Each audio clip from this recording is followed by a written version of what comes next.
Welcome to the show, everybody. The late show, that is. Very late start time for the early risers, the earlier risers than me. Welcome in. My name is Mark Farzetta. This is the Farzy Show presented by MyBookie, mybookie.ag. And it's wonderful to have you along for the ride. Have you guys heard this one? Stop me if you heard this joke. All right, it's a great joke, okay? Here's the joke. I don't know if you heard this one yet, but in case you haven't heard it yet, here's the joke, okay? Joel Embiid, last night, after making his season debut, said he's going to play in back-to-backs. How about that? Have you heard that one? It's a real knee slapper. He said it after the game last night, and he said he was asked specifically, you said you're not going to play in back-to-backs, but what about tomorrow night? He's like, well, I'm a troll, so. I believe he was trolling about being a troll. I will be shocked if Joel Embiid plays tonight against the 12-0 Cleveland Cavaliers. Shocked if he's actually playing. Now, there's a couple of reasons for that. One, he said he's not going to play back-to-backs. Two, Sixers have been super uberly cautious with Joel Embiid. They also talked about Paul George as to whether or not he would play in the back-to-back. I wouldn't be shocked if Paul George plays, not even a little bit. I would be if Joel Embiid is in the lineup tonight. I don't believe you.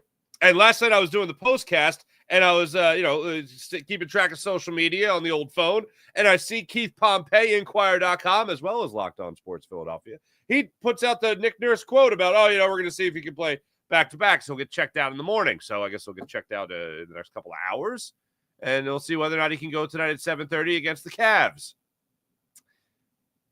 Again, I'd be shocked if he actually goes out there and plays.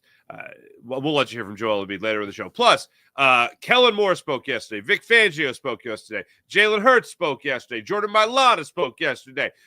Brandon Graham spoke yesterday. And Jaden Daniels spoke yesterday. Looking forward to getting the opportunity to play in front of the passionate fans of Philadelphia, said Jaden Daniels. We'll get into that conversation.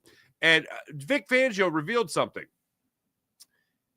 And I thought this was really interesting because you never hear this conversation. Fangio, in a non-jerk way, arrogant way, told the full story about Zach Bond and how him playing as an inside linebacker was his idea. Now, that shouldn't come as a shock, but what is a shock is that Howie Roseman is the one that showed tape to Vic Fangio about Zach Bond.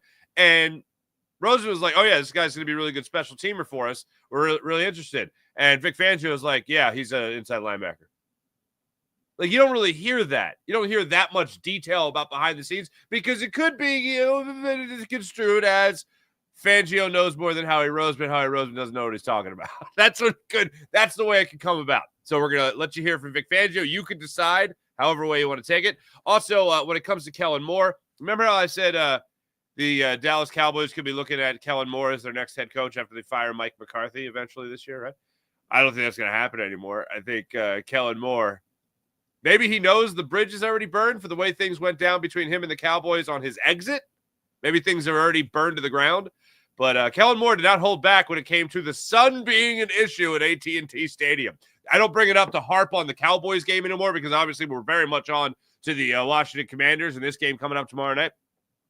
But I put it out there on the post-game show, talked about it on my show, and I feel like we should follow up on it because, Kellen Moore, after his comments yesterday, I don't think he's going to be in Dallas anytime soon. When it came to Jalen Hurts addressing the media, I loved everything Jalen Hurts had to say yesterday as far as this offense goes and just talking about striving for more and they're not satisfied and they got 20-point performances. I mean, I've brought this stat up a lot, but I think it's of great significance. Last year, the Eagles had 2 double-digit wins. Two double-digit wins with a point differential in the double digits, okay? In the last 3 games, they've had 20-point blowouts. In the last 5 games, during this 5-game winning streak, 3 of them, 20-point victories. We're going into week 11. There's still time to have even more. This is a team that has been very much in control through this 5-game winning streak, and it's been an absolute blast. The defense has been one of the best defenses in the entire NFL during this 5-game stretch. We've talked about this, the tackling somehow has gotten better with this defense. Cooper DeJean might as well be like looking at him in the last 5 games. He might as well be some Pro Bowl slot corner, some nickel corner that you picked up in a trade and has boosted your defense tremendously. Quentin Mitchell has exceeded all expectations beyond my wildest imagination, my wildest dreams. Zach Bond, like if Zach Bond, like I always go back to this, like if somebody would have told me this before the season, Zach Bond is going to be playing at a Pro Bowl level, like before the season, with a special teamer from New Orleans, that guy, he's not a starter. I think if he was a starter, the Saints would have figured out he's a starter by now. Yeah, no, they didn't. You know who did figure it out? You know who cracked the code on that? Apparently it wasn't Howie Roseman. It was, in fact, Vic Fangio. I thought Fangio was actually going to give a hat tip to Howie, by the way. Anyway, we'll let you hear it. But with all the great stuff that the Eagles have been doing this year, Jalen Hurts just talked about how this team is just striving for more. And, of course, when you look at the season, you want to win the division. You want a first-round bye. There's still plenty to play for as far as that goes. But it's just as far as Jalen Hurts always calls it, the standard. They're still striving for that standard, despite how well they have played recently. And you don't want to hear anything else other than that from your quarterback. He also talked about the short week. And they play tomorrow. It's just insane to me that this is the way the NFL does. It's just, okay. They play tomorrow against the Washington Commanders, and this is their biggest game to this point this season. And I didn't think at this point in the year they'd be battling the Commanders this close for the top spot in the division, which the Eagles own right now. But they can solidify that, of course, with a win tomorrow night. When it comes to Jalen Hurts and approaching this week, which is extremely short, it literally started the moment they set foot on the plane. And Jalen yesterday talked about maximizing the opportunities that they're going to have this season and did something. And I didn't hear this. I've never heard this question before, but I think it was Zach Berman of PHLY that asked the question about the short week and how a walkthrough compares to a practice and what you get out of it as a quarterback. Because I would think if you ask that question to any quarterback in the NFL, they would respond with like, well, yeah, I mean, it's very different. A walkthrough versus a practice. I mean, there's a reason why when you get the injury report after a walkthrough, it's estimated, okay? It's because it's not practice. Literally, the guys on the PR staff, take their best guess. Hey, limited participant.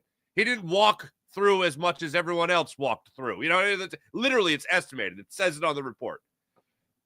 So then there's an obvious difference between the walkthrough and the practice, but the Jalen Hurts on a week like this, no difference. We'll let you hear him talk about that. And we will hear from Joel Embiid talking about whether or not he is going to be playing in the back-to-back and how much lobbying he'll do, if any, to play in the back-to-back. Jordan Mailata also addressed the media. I told you guys on Monday, it looks like he's going to be playing. He says he's got some things to get over still, but apparently the Eagles are very much looking at having him play.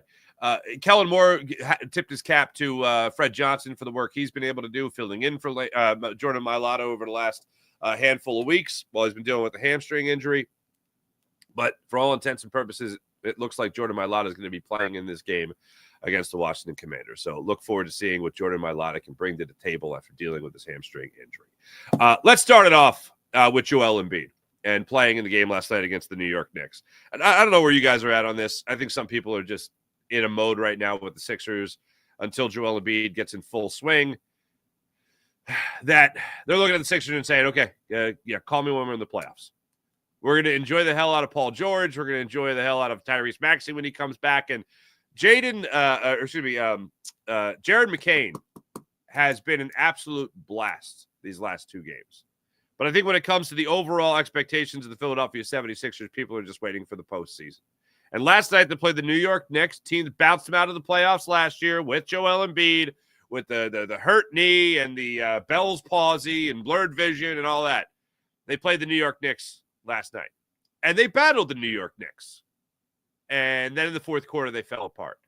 And all the while, I'm waiting to see what the minute count is going to be for Joel Embiid, because it was very clear early on that he was not in game shape, which was to be expected. And he was rusty. And after the game, Joel Embiid talked about how he was rusty in this game. He admitted as much, and I think it was pretty obvious to everyone watching. He also, of course he did, took a headbutt from Karl Anthony Towns in the game last night as well, got checked out, stayed in the game. But first quarter, you saw him raising his hand with about 6 minutes, 30 seconds left in that first quarter to be taken out of the game. He was taken out of the game, and then he was put back in at the closing minutes, about 2:15 left in the first quarter. All in all, 26 minutes for Joel Embiid, 13 points on 2 of 11 shooting, 8 for 8 from the foul line. He hit a 3. He was 1 for 5 from beyond the arc, and 5 assists in the game last night for Joel Embiid. And you know what was funny? It's a part of his game that I completely forgot about. Because one of the things that really impressed me about Joel Embiid last year was that he was clearly looking to take a page out of Nikola Jokic's book of actually setting up his teammates. And I love the version of Joel Embiid that I saw last year. Up until January, that was some of the best basketball we've ever seen him play.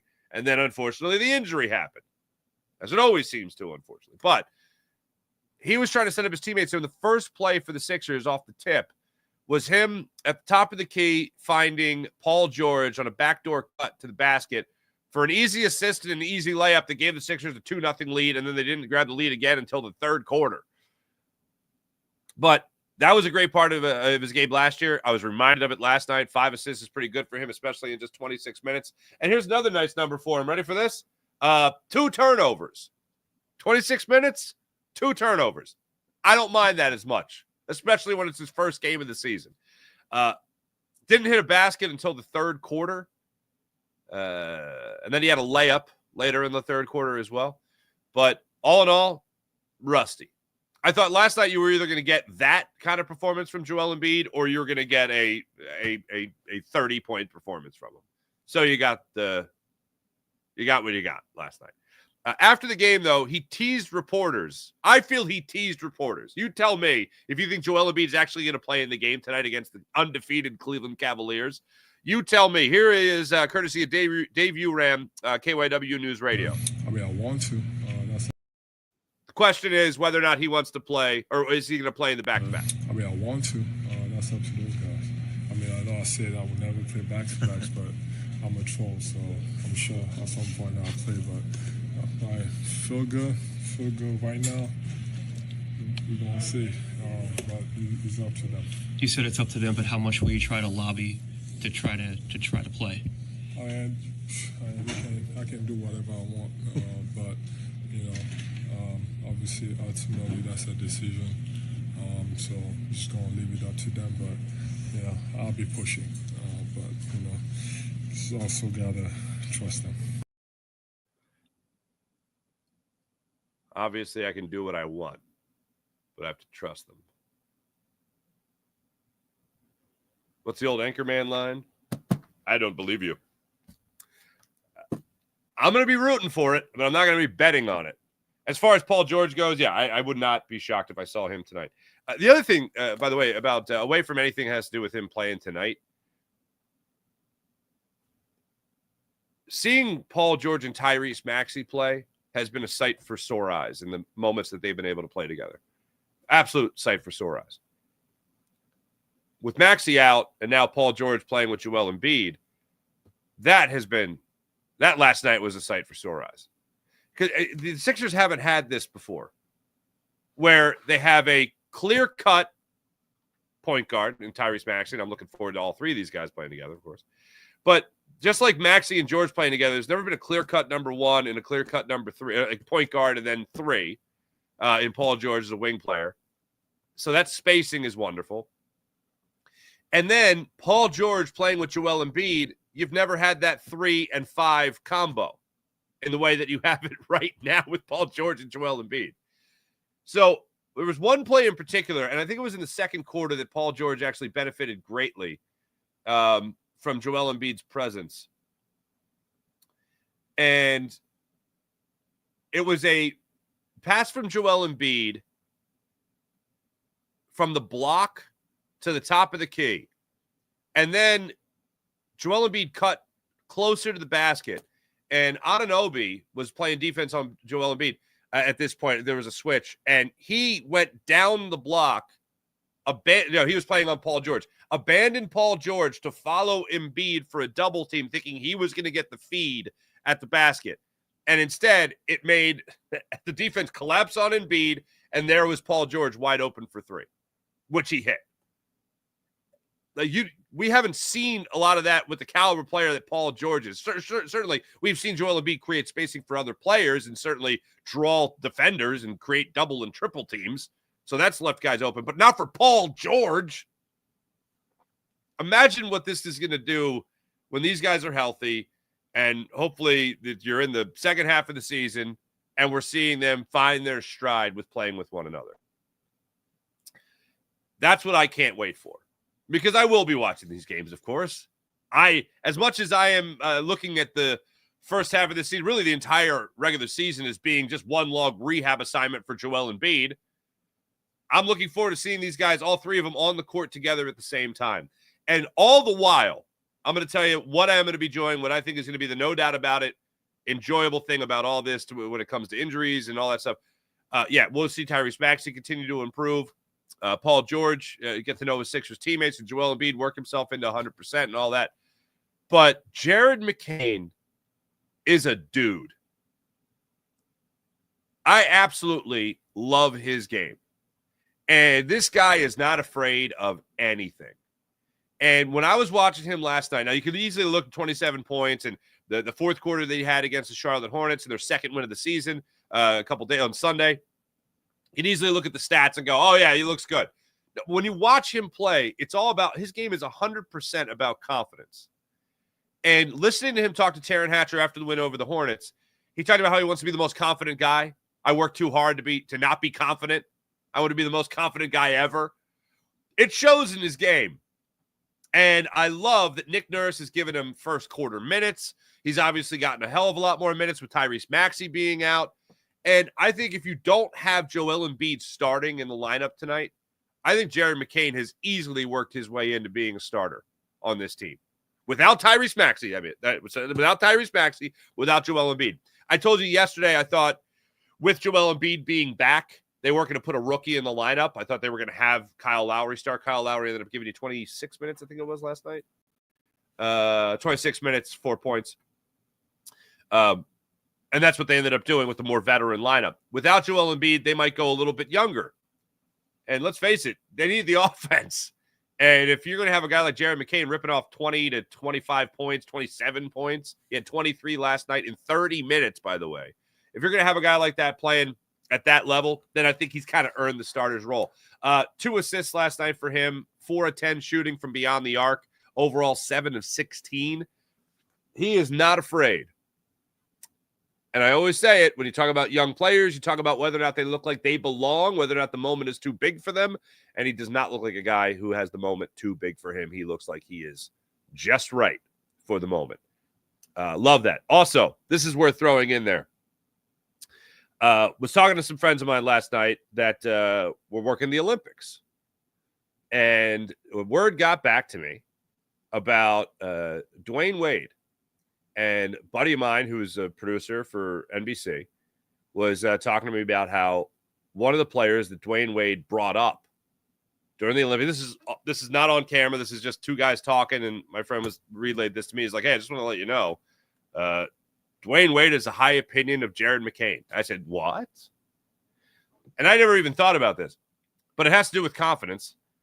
And he said, Dwayne Wade loves the fact that this kid does not care about what anybody else thinks. And he's like, he's not a rookie that's going out there and going to try to impress people. And some of it does have to do with his social media influence, but he's just going to be him. And he's like, in a city like Philadelphia, that could be tough for some people to get a grasp on, where they can start really caring about what other people think. Jared McCain doesn't care. He's just going to keep working his ass off. And that's all he's going to do. He's not going to be concerned about any outside influences. He's going to keep his eyes on the prize. And then I thought about this because somebody asked me on Postcast last night. They said, well, when does Daryl Morey get fired? Does Nick Nurse get fired? And I was like, no, I don't think either one of them get fired. And Daryl Morey brought you Tyrese Maxey, and now he's brought you Jared McCain. And you can say it's just 2 games, but it's not just 2 games where he's just had some decent nights shooting or anything like that. It's the confidence this kid has, and I think he's only going to get better. I'm not saying he's going to be Tyrese Maxey, but he's only going to get better. And that's going to be a special thing if the Sixers have a Tyrese Maxey in their starting lineup and then a guy coming off the bench of Jared McCain's abilities later in the season. All in all, with Maxey being out, I would absolutely put Jared McCain back in the starting lineup and see how he'd fare over Kyle Lowry. That would be my move. I don't think Nick Nurse is going to do that just yet with everybody. Certainly not with Maxey healthy, but with George and Embiid healthy. But Jared McCain certainly trending in that direction. No pun intended. Sixers back at it tonight, 7:30 against the undefeated 12-0 Cleveland Cavaliers. Would you put Jared McCain in the starting lineup at any point? I'd like to see him in there with George and with no Maxey. I'd like it to be McCain. I'd like McCain to be out there with Paul George and Joel Embiid, and then figure out the rest after that. Sixers tonight, 7:30. I'll be on the Locked On Sports Philadelphia postcast right after the game. Your Philadelphia Eagles, obviously kicking off tomorrow. First, let's just handle some business with Jordan Mailata. Jordan Mailata, full participant yesterday. Jordan Mailata, after that, how you feeling? Feeling good. Just trusting in the daily, targets that I'm setting every day.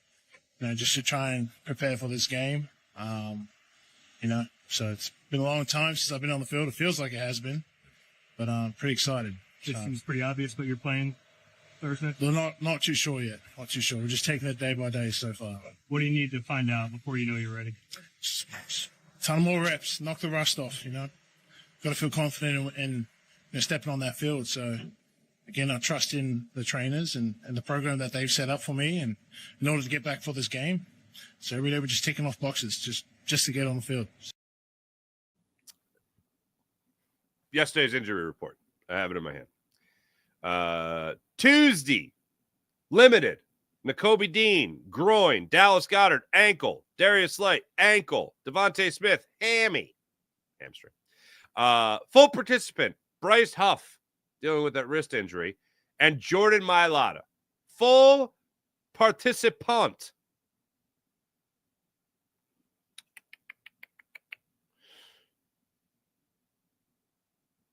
Yesterday's practice, worth noting, also a walkthrough.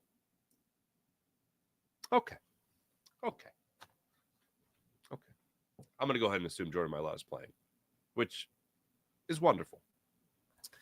As far as the rest of this squad goes, Jalen Hurts yesterday asked by the media about things coming together for this offense, and how during this short week they're trying to take full advantage of every walkthrough and every moment without practicing, technically, to get ready for the biggest game of the season against the Washington Commanders. Same intensity.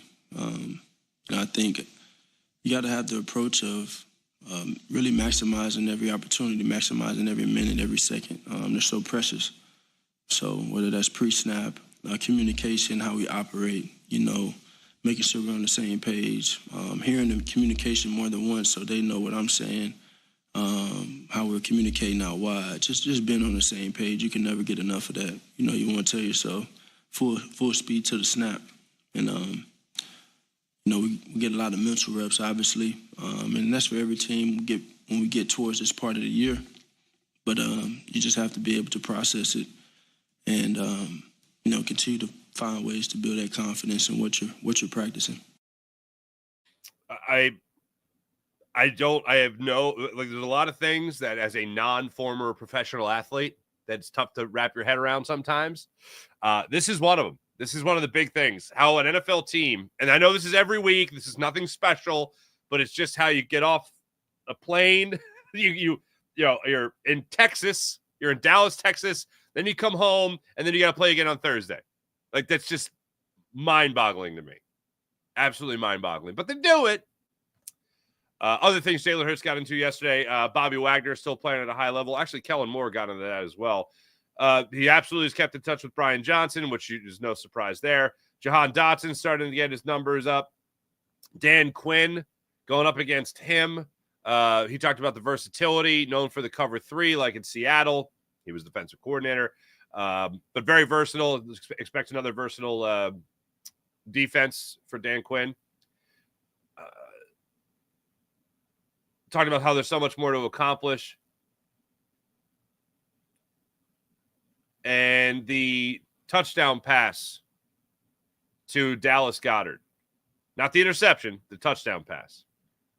And he was asked in the moment how you make that adjustment when you're dodging a would-be sack, rolling to your right and making the play. They asked him what the thought process was. And Jalen Hurts gave the answer that you want to hear from your quarterback, which was there was no thought process. You're not thinking in the moment. You're reacting in the moment. There's no time to be like, should I dodge this guy or should I just eat the sack? And now the interesting part about it is you could argue hero ball,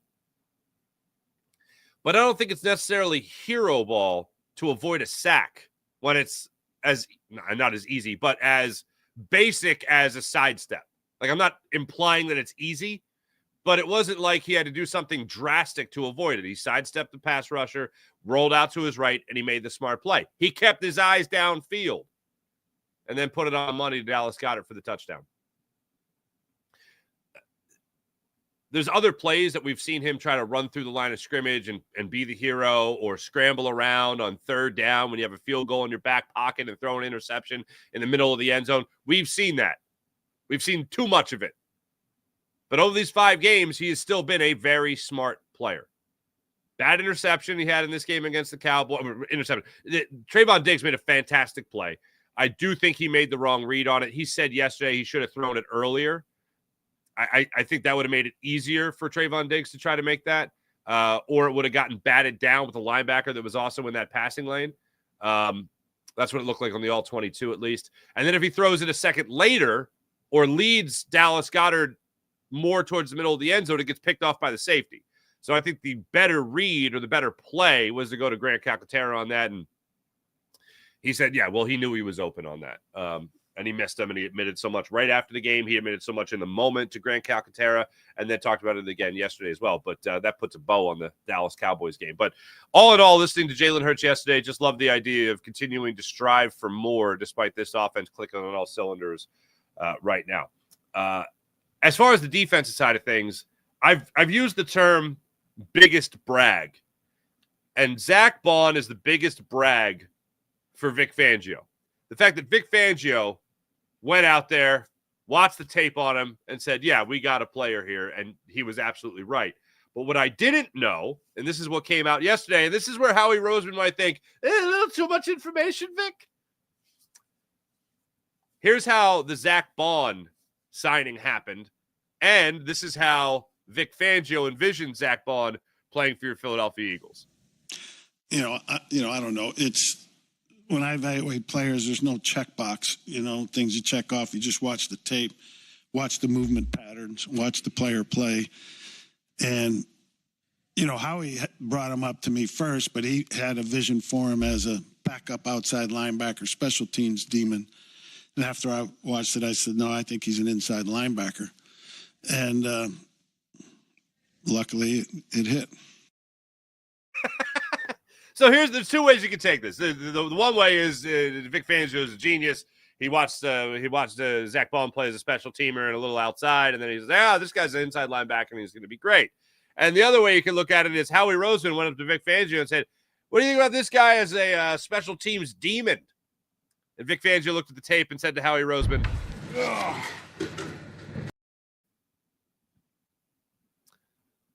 Usually they don't give out that much information. Yeah, he brought him to me and said this, and I said this, and he was wrong, and I was right. I don't mind it. It's still a great story either way. The fact that he just watched him play on the outside and on special teams and went, yeah, this guy can play inside for me. And then here he is playing at a Pro Bowl level. It's absolutely, absolutely amazing. Last piece of sound I have for you regarding your Philadelphia Eagles has to do with Kellen Moore. Now, I'm not talking about the Dallas Cowboy game anymore. What I'm talking about is the future of Kellen Moore. And if this Eagles season continues to go the way that it's going right now, which is the offense is incredible, the Eagles are winning football games, then what we may have feared, I know I did before the season, Kellen Moore leaving to go coach somewhere else, is probably going to happen. I would very much doubt that Kellen Moore goes through next offseason, if everything stays as it is right now for the Eagles, that he's going to go through next offseason and not be a head coach. So my problem is the Eagles entered into another vicious cycle of all of a sudden you're going to give another offensive coordinator to Jalen Hurts, and they're going to have to crack the code on how to their best way to make this offense work. Not a fan of that. So the conversation came up on postgame with Seth Joyner, Derek Gunn, Ray Didinger actually joined us this week, and myself. I asked, about who would be taking over for Mike McCarthy, and Gunner gave a description, and it was a young guy that's going to understand Jerry Jones is in charge. Whether or not it was going to be Bill Belichick was a question, and Derek Gunn said, no, it's going to be a young guy who understands that Jerry Jones still runs the show. And I said, Kellen Moore. And they're like, that's a legit possibility. So I'm not talking about this to bring up the Cowboys game again. I'm talking about this to say, yeah, that's not going to happen anymore. And I think this just might be the reason why. Hey, Kellen, was the sun a problem in Dallas? The sunlight is an issue. For Jalen, it was. The sun? The sunlight wasn't an issue. Yeah, in general for everyone, yeah. But, okay, so. Yeah, for everyone. I mean, I've been there. I was there a long time. So. Yeah. when you were calling the plays in Dallas, during the game? Yeah, the sun, obviously, like any stadiums all have different circumstances. That one, obviously, the sun plays a decent role. And so you just have to call plays according to it, knowing, certain parts of the field at times can be a little bit challenging. And so we had it in the first quarter, towards the end of the first quarter in the red zone. And then second quarter, obviously, we were going the other way. So Bobby Wagner brought to I'm gonna if the end of the season happens and Kellen Moore's name is a hot commodity and like a finalist for the Dallas Cowboy head coaching job, I am going to tweet that out every 10 minutes. Nope. Hey, Jerry, look at this. He hates your stadium. Get a curtain, Jerry. And then you have to retweet it or tweet it yourself. I don't care. I don't need the credit. And we got to make sure that doesn't happen so that Kellen Moore stays here. And then somebody else around. But anyway, it will at least be one team that won't hire him. Let's keep our fingers crossed for that one.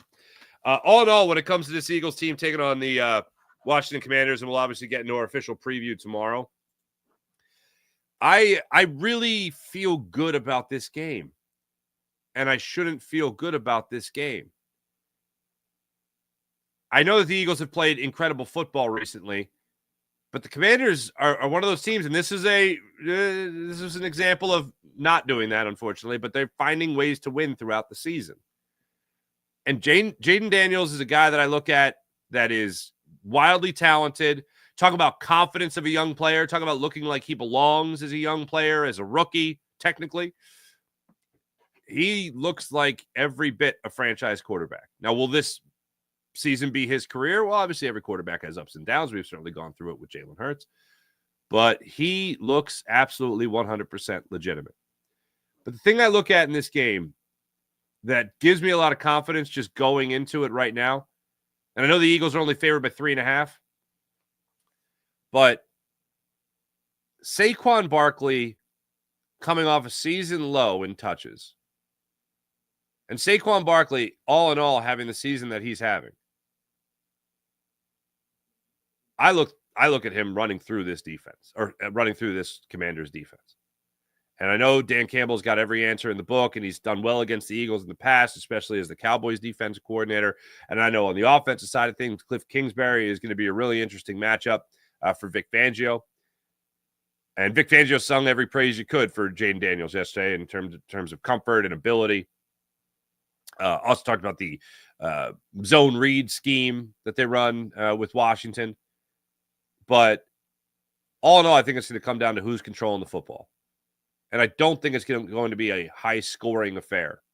I think it's going to be what we normally expect from divisional games, which are heavyweight bouts. That's what I think we're going to expect. That's what we are going to expect from this squad. And that's something to me that I think it's all going to come down to what you get from Saquon Barkley in this offensive line. And Jordan Mailata being out there is going to be a welcome sight. I see Saquon being the difference in the game. And I think you're going to have a team in the Washington Commanders that are going to understand that, and they're going to do everything they can to try to stop him. Even if Saquon only ends up going for 80 yards on the ground and one catch for 15, that's going to open up everything else. Because the Eagles, as everyone has taken notice, has become a running football team. And that is something that is very difficult to stop. Even if you contain it, you haven't stopped it. That just means you're not allowing Saquon Barkley to go off for another 176 yards in a game. But in the meantime, while he's still getting his touches and getting you 80 yards in a game, he's still opening things up on the sides for Devontae Smith, for A.J. Brown, making a bite on play action when it comes to passes over the middle to Dallas Goedert on a slant to A.J. Brown. He is going to be the biggest factor in this game, even if he doesn't go off for a huge yard. The number one reason I feel the Eagles are going to beat the Cowboys is Saquon Barkley. And you can easily say, oh, well, shouldn't that be for every game? Well, this one in particular, when you're facing another defense that is not exactly stout in stopping the run. So I think it's going to come down to Saquon making things happen for this Eagles offense and opening things up for his teammates on the sides as well. Before I get into the chat check, how dare I have to mention this. I didn't even mention Paul George's Sixer high last night. 29 points for Paul George. Not too shabby. Good hustle to playoff pay. Hey, Sixers, South Philly. Maybe Joel Embiid will play tonight. What the hell do I know? And if you want to go to the game, you can go to the game on the Game Time app. Download the Game Time app to your phone, create an account, use promo code Farzy, and get $20 off your first purchase on the Game Time app. Want to go to a concert, comedy show? Use the Game Time app as well. Download the Game Time app, use promo code Farzy, get $20 off your first purchase on the Game Time app. They also have last-minute ticket deals, flash ticket deals. They even have ticket deals for an hour after the event starts. So let's say you want to go to a concert or a comedy show. You might miss the opening act. You might miss the middle, but you'll see that headliner at a great discounted rate on the Game Time app. Also, they have the flash ticket deals, last-minute ticket deals as well. You know what else they got? This is fantastic. I'll tell you what they got. On the Game Time app, you can toggle the all-in pricing feature, which allows you to see exactly what you're paying before you check out. So there's no sticker shock at the end when you go, whoa, how'd these $20 tickets become $30? What's going on? Not if you toggle the all-in pricing feature. And also, toggle the Game Time Picks feature, and that allows you to filter out all the fluff so you get right down to it. The best seats at the best prices on the Game Time Picks feature on the Game Time app. So once again, download the Game Time app to your phone. Use promo code FARZY, F-A-R-Z-Y, and get $20 off your first purchase on the Game Time app. How about PHL Sports Nation, Philadelphia Sports Nation, enhancing your Philadelphia sports fan experience across all social media and blogs? That's PHLSportsNation.com. How about Sky Motor Cars? Our friend Brett over at Sky Motor Cars. Check out Brett's amazing inventory at SkyMotorcars.com. Let's get into the chat check and see how you guys are doing on this fine Wednesday morning. Goodness gracious. April, you're absolutely right. Dealer time today. T-Bro, hilarious. Farzy show going to end up being an afternoon show. That's great. April, I'm glad you found that as funny as I did. Sean Kilrain, good morning. Sean Kilrain, porcelain doll is full of Farzy. It's going to rain cats and dogs. Oh, that's right. Yeah. What is it? What is it doing?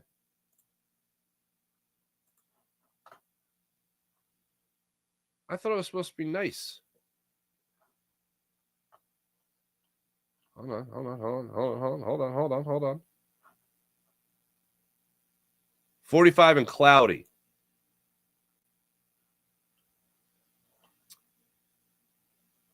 I got cloudy. I don't got wind. Oh, whoa. 0% chance of precipitation. What? By the way, no show Monday. Speaking of which, I told you guys this a while ago, but no show Monday. My wife and we're going away after the Thursday game.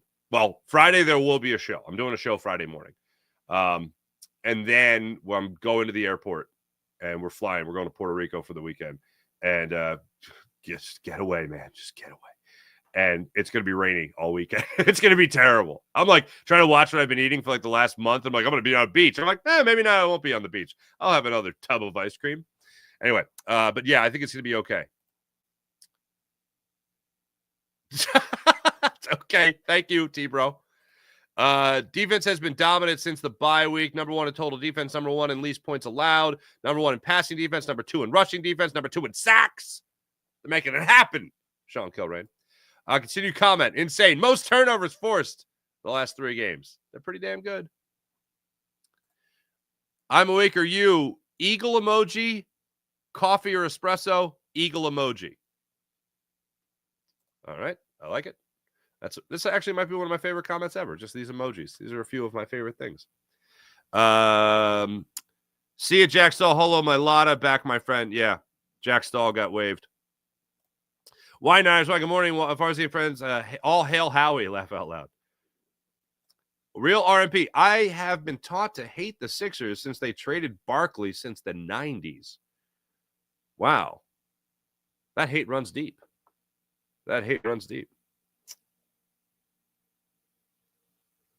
Flyers talk. Drysdale goes on IR. They sit 6-8-2, 14 points. Rebuild is on, but playoffs are a pipe dream. I'm telling you why Niners wine. Second half players. Now that John Tortorella has made his point with Matvei Mishkov, hopefully you start seeing that guy that's going to be that superstar that people told me about. Tate Jeffries, Fred Johnson's days are numbered. It certainly seems like it. Ooh.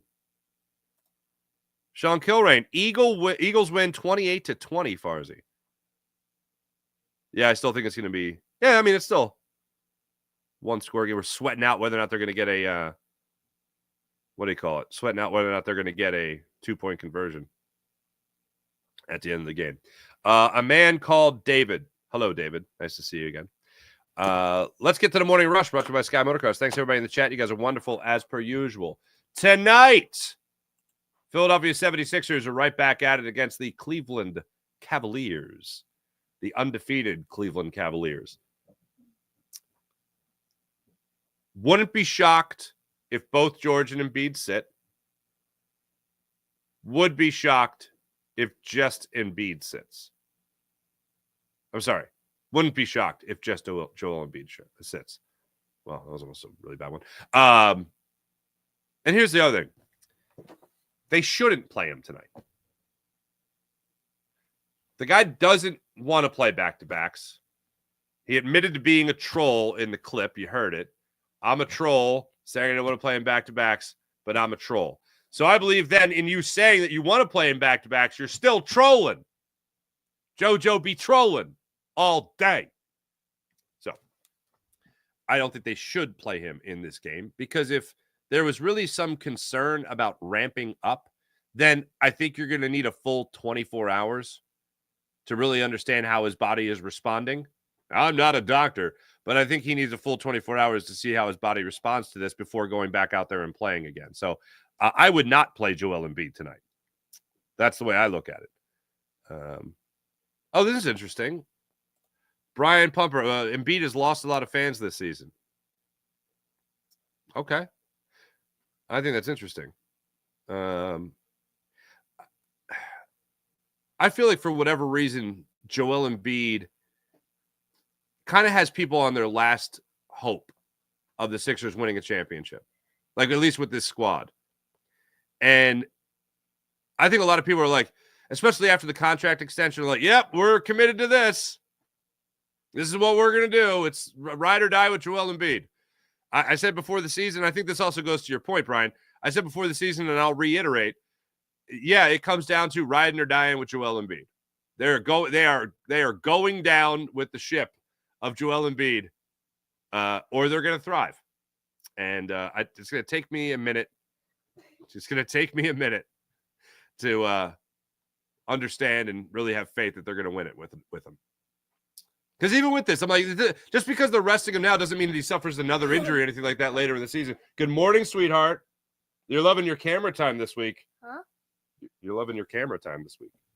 What? You can't on camera. What camera? That camera right there.